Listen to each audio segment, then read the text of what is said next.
The Clash Royale update is finally there, and today we got a first ladder push in this new update with the Monk level 14 and also with a Phoenix level 14, and I was actually the first player who got in the newest ladder system, the new ladder rework to League 5 aka Master 2. I was the first player in Clash Royale history who did it in the newest ladder system. For sure now a ton of people also came up to this level of League 5 Master 2. Was actually a pretty long grind, but I really like this new step system, and as I said, I was the first player who was like able to get there. For sure it's like harder to say since there's no current leaderboard anymore, just at 8,000 trophies. No, it's not 8,000 trophies anymore, it's just leagues, so just you get like the ranking at Ultimate Champions League. But I was actually talking to pro players, I was talking to other people which kind of know some things about that, kind of having data and so on, and they like everybody was kind of confirming that. And also what was like kind of obvious for me was after I reached this league, I was searching for 20 minutes straight and I couldn't find any opponent. Let me in. Since I was so fast, I was so effective, and I got a huge win streak and I couldn't find any opponent. This kind of means you can just face opponents from the same league, so I wasn't able to find anyone. So it's kind of safe to say that I was the first player in the entire world who reached League 5 aka Master 2 and also #1 in the world player at this time. In today's Clash Royale we will take a look at the deck which I used, and you guys can see Monk level 14. You guys could argue, is Monk broken? Yes, Monk is broken, but then you see the Phoenix next to it, and then Monk looks like a noob card, a bad card, a horrible card, since Phoenix might be, since the night which released, the best card in Clash Royale. Today I'm gonna show you the deck which I got a huge win streak and over 90% win rate against Samuel Basotto, against Javi 14, against OP Sam, against the best players in the world, also Sandbox. I beat them all. Ruben also Clash Royale World Champion, to get the #1 spot at this time in the new ladder system. Absolutely good deck. Why do we have the Zappies? Zappies are so good to split, so good against the Monk, so good against Phoenix. We don't give the Monk any type of value and we just want to cycle as quick as we can to get the Phoenix on board, and in triple elixir time Phoenix plus Graveyard is unstoppable. For sure the long-term goal of the series is to get to Ultimate Champions League as the first player in Clash Royale history and get the #1 finish, which I think I deserve. So if you guys enjoy this type of content, you guys want to see me pushing for the Ultimate Champions League and be the first player ever who reached this goal in the new ladder format, let me know in the comment section. Subscribe to the channel if you guys don't want to miss any episode like that, and give a fat thumbs up on the video to motivate me. And also, if you guys want to support me, make sure to use Creator Code Malt in the shop. I'm so excited, I'm so happy about the update, I absolutely love this one. Also let me know what you guys think about the update, but I would say we talk enough. Right now it's time to jump into the games against the best players in the world with level 14 Monk and level 14 Phoenix.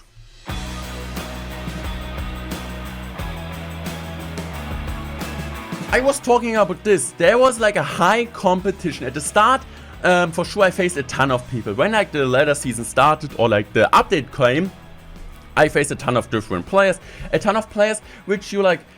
which you don't know. It's honestly like that. We all started at the same position, every single player, but at the first league, second league, it was kind of fine that I firstly start like facing opponents, and then I faced the best players in the world over and over again. I think I faced Samuel 3 times in the entire one, so that kind of meant, okay, we are at the highest state, we were together really high, and after I was able to reach Master, the next Master 2 step, League 5, I didn't face anyone there, so it kind of meant I got with a huge win streak against the best players in the world over them, and they were stuck in the league under that. For sure right now they're also back at my league, which is kind of good, because if I sleep they're pushing up, I can play again, since like it was pretty awkward for me. I had to wait 15 minutes and didn't find any opponents, so I had to actually switch accounts, push now on my mini account to the next I think like Master to the next Challenger free league, so they also get my account ready. So I just want to try to my best. I also need to wait. For sure timing is important, since you can't wait too much, because at one point somebody gets Ultimate Champion before you, so getting as high as you can, always trying to be as high as you can, get a new league, and if you don't find opponents, you kind of know there won't be any opponent, especially after a time like an update drops. Normally everybody was playing, since I faced every single player again and again. So after okay, I don't face anyone, I'm currently at the highest position I can be. So our opponent is going to drop the Monk here, is using the ability, so let's talk about this deck. Why is this deck so strong? What's happening with the Phoenix? I think if you guys watch my streams, if you watch other streams, if you watch on Twitter, people are complaining about the Phoenix being one of the most broken cards ever. What is so good about that? Look at this deck. Phoenix Cycle, Phoenix Pump is an absolutely viable deck. Why do I love my deck? Since it's good against it. You got the Phoenix, you got the Poison, you got the Barbarian Ball, and kinda how you really wanna play this deck. You can pressure 24/7, and this is exactly what I'm doing. I'm pressuring here the pump, and I know, okay, here's one pump on the map now, but I'm fine with that. I can actually take this, but here right now I'm going in just to make sure that I kind of get damage on top of the pump. This is just really important for me. So this deck, you played as a control deck, you played really similar in to like other decks. Also, let me know what you guys think about the update once again. Do you have a Phoenix already unlocked or not? Let me know that. So also like a really interesting decision. Why do I go in for the King activation? I play Graveyard, right?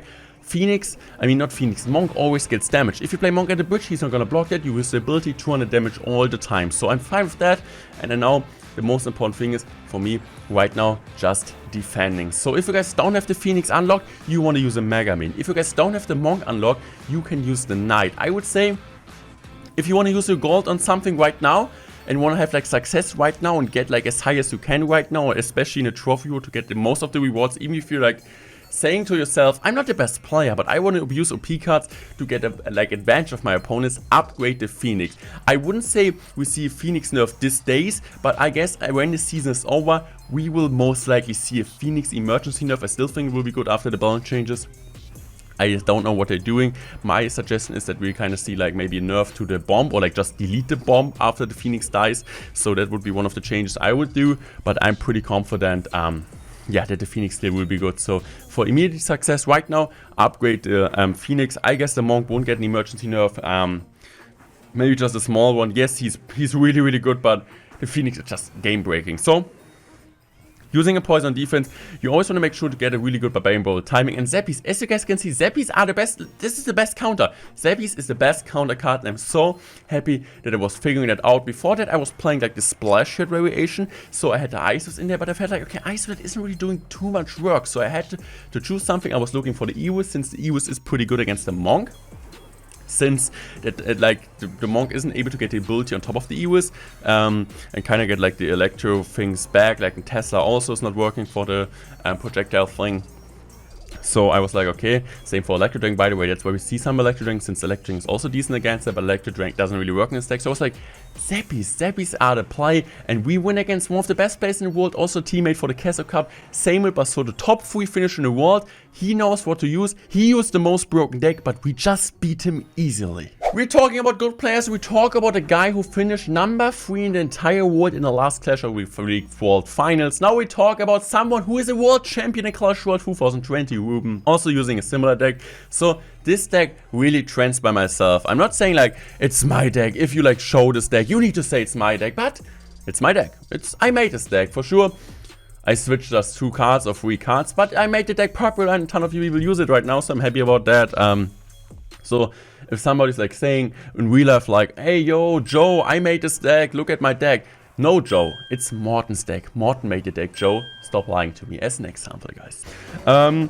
We're using here the Barbarian Belt. What is the most important interactions you need to learn with Phoenix? Great question, right? I would say the most important interaction to learn with Phoenix is when is the egg, or like when do you need to respond to the egg? When is the tower finishing off the egg by its own? If the egg is really, really close, don't play anything. Is the egg at the bridge? You need to play something. So just as a really like, I would say as a really good tip. So using our not E-Drake here, our Phoenix, which is pretty good against the Graveyard, but right now we're really overcommitting with a poison spell. So I'm not really too happy about that. He decides to drop nothing, but yeah. Actually, that's a really, really good Phoenix here, which kind of hardcore carried us. So what I'm going to do right now is just going to do this. I think right now we got a really... Do we get like an unlucky things? No, it's fine, it's fine, it's fine. That was a really bad tombstone also. I don't know why I played the tombstone. And also the skeleton's really overcommitting for no reason. I thought I had to use it, but yeah. Also with the bomb, you need to be kind of careful. Bomb doesn't kill Minion Horde, but kills bats. So like the Phoenix bomb when it dies, the explosion bomb. It's pretty solid. So he plays a similar deck, he almost plays the same deck, but he decides to put in also the healer, which is really solid like against us. Like there are a ton of ego players also, so if you beat them, BM them please, because they deserve that. You don't really want to see that much in Clash Royale. So using now my Monk in the back, using my Phoenix here. So I guess I'm just gonna use my Zappies here. Zappies are coming down. Let's go. And now I'm just gonna use my Tombstone in the back. And also with the Monk, you can activate King Tower against Golem. You can activate King Tower against the Miner. You just also want to make sure that, yeah, sometimes the Monk can also be a bit awkward, like pushing troops aside of buildings like Royal Giants and so on. So I'm just gonna use my ability. We need to be careful with healer spam. Healer spam is really good, especially also with the Phoenix.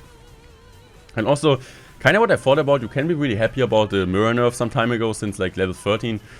Phoenix would be really annoying. So we do get like one egg out, but the problem is kind of that he gets another one now. But as I said, Zappies are so good. You shouldn't underestimate Zappies. So I guess right now I'm gonna use my I guess I'm just gonna use my Tombstone here. I know he wants me to poison the right side, so I'm not gonna do it, but he still gets some decent damage from the Phoenix. He shouldn't really underestimate the Phoenix, but he actually does. So he's going for this now, but look at the left side. Look at the left side damage. It's absolutely crazy. Bro, what the heck happened? What the heck happened? He absolutely fought. Hey, did I even see the left side? I don't know if I even saw the left side. I think I didn't even pay attention to the left side. I think I go in on the right. Do I really go in on the right? Please tell me I don't. I was like just going right, like I didn't think the left side would have been that low, right? I think I'm going right, right lane now with my graveyard. No, I go left lane. Okay, I was kind of worried because I knew like there was a different game where I went like right side also against Ruben. I think I beat him earlier also. So this is kind of what happens in the matchmaking right now, since they're like the update is really fresh. A ton of people, like just like a few people. I think like at one point at my range there were like just 5 players, and at the end nobody was there in the next arena. You couldn't just face the same players, not like back to back, but really close. I think like in 5 games I faced like once this guy, then the same guy, then this guy again. So really crazy and strange to think about. For sure, I also want to know your opinion about the new ladder system. You guys enjoy, you guys don't like it, you guys have like advantages, disadvantages. For sure, I need to say like the leaderboard, they need to kind of rework it or getting early. I think it's pretty cool. To also have as a viewer experience to kind of see the decks there, since right now I think the Friendist is also trophy based, and trophies are kind of irrelevant.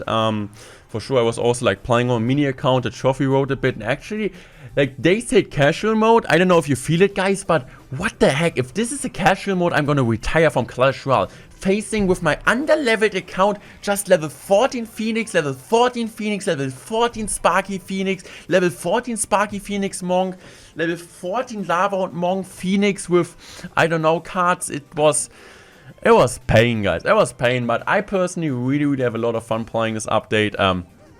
Yes, the cards are broken, but I like to play with broken cards. Maybe you guys have a different opinion on that, but I absolutely love that. For sure, I don't want to have them being strong for like years, but just having something fresh. The last couple of days, months were hard for me as a content creator. Nothing new, nothing changes. So at least having like a new thing. Also, for sure, like different talks about the ladder system. I didn't really enjoy the ladder system the last couple of months. I just felt like it didn't feel fresh. It was always the same thing. Early season was annoying. But with this kind of rank system, like this elo system, it feels like you need to, like this grinding is a bit more worth. This is at least what like I would say. So also let me know what you guys think about that, but that's my opinion. So I really like this one. Also like pro and cons, like I'm really open to see the comment what you guys think about that. So E-Giant. E-Giant is actually not that bad. Why is E-Giant not bad? Because a ton of people are using this cheap pump cycle decks and you don't really have anything against E-Giant. So this is why also the guy, like you know him, he's one of the best E-Giant players. We're really in the top of that current leaderboard. Is really a success with that. He's so good with that, and it just kind of proves why this deck is so good, because a ton of people are just using Phoenix Cycle, and Phoenix Cycle doesn't have anything. It doesn't have anything against the E-Giant. Also, really important, like notice you guys see me a ton of times using also the defensive monk ability, even in situation which it doesn't really make sense, right? Normally you want to use it against flying machines, musketeers, dart goblins, princesses, magic archers, like where the projectile is like coming in and you get the full defensive value. But also in matchups or like against cards like I would say Electro Dragon sometimes, against cards like Lumberjack, I'm just gonna use it that the shield is coming up and you have a bit more tankage, you buy a bit more time on defense. So just like an underrated tip, like for 1 elixir, getting more defensive value, buying more time, for example, like to get like more value, like more hits on top of the backup with your Phoenix, it can be important. So not really, don't like hesitate, don't be like don't feel like that the defensive value out of the Monk is like unnecessary or doesn't really make sense, even if your opponent doesn't have a like value card, if it seems, because a ton of people, what I saw on Twitter saying sometimes the Monk is just is just really good against a ton of cards, and for sure not a ton of cards currently using Musketeer. And that's also a thing. The Monk and the Phoenix synergize really well, since also like really good egg interaction. I know there, or like I knew there, that the egg wouldn't go into another Phoenix, is that a ton of cards like the Musketeer, Dart Goblin, they're really good against the Phoenix, but the Monk is cleaning them up. So having like this combination between cards can be helpful, but as I said, just to let you know, the Monk also in matchups where your opponent doesn't have any projectile thing, where he does like get obvious value, he still can get not obvious value. So just keep that in mind. On defense, this card is so good. Also, I saw a ton of people rocketing my Phoenix, which was like, okay bro, you're gonna get a -1 elixir trade and we have a full Phoenix back. Have fun defending that, get your 400 damage on my tower. I don't really care about that. I will crush your defense in the opposite lane, or like in the opposite push. So what I'm gonna do right now is just using my my Monk here, get the 200 damage in here. Also, using the ability here to have more tankage. No, just more tankage. The damage here, it's fine. But, like, just getting a shield on that the tower is not finishing off that early, that he tanks more. And because we were using for 1 elixir ability and getting, like, more tankage down, we got, like, 600, 700, 800 man damage, even if you could think it doesn't make sense to do. So what I'm going to do right now is just going to use my Barbarian Barrel here. We got a bit lucky there, to be fair, but there's nothing really he can do. We're going for the poison spell. The Phoenix is connecting. This is it. We got a great game. We got #1 in the world. We beat the best players in the world. And today, when the video is done, and or maybe even tomorrow, you guys are going to see me trying again to reach the next type of league and beat the best players in the world once again. As I said, if you guys enjoy this type of content, want to see me pushing to Ultimate Champions League live, make sure to subscribe, make sure to use code Morten, let me know what you guys think about the update. I would say I'm out, thanks for watching, and I want to see you guys tomorrow.